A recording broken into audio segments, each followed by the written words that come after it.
সিদ্ধান্ত আমাদের প্রথম ছিল যে আমরা 3 দিনের বাজেট অধিবেশন হবে। তো বিরোধী দল থেকে ওনারা প্রস্তাব রাখলেন 5 দিন করার জন্য।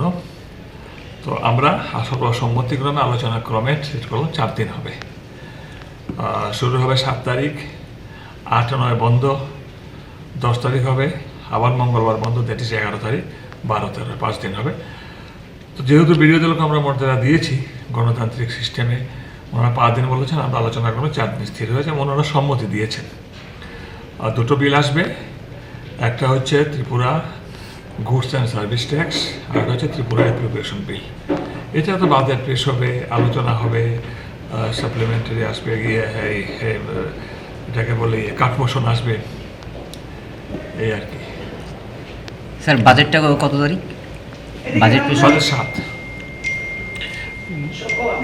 আজকে স্যার বিএসসির সকল সদস্যরা উপস্থিত ছিলেন স্যার, এক্সেপ্ট বিরোজিৎ বাবু।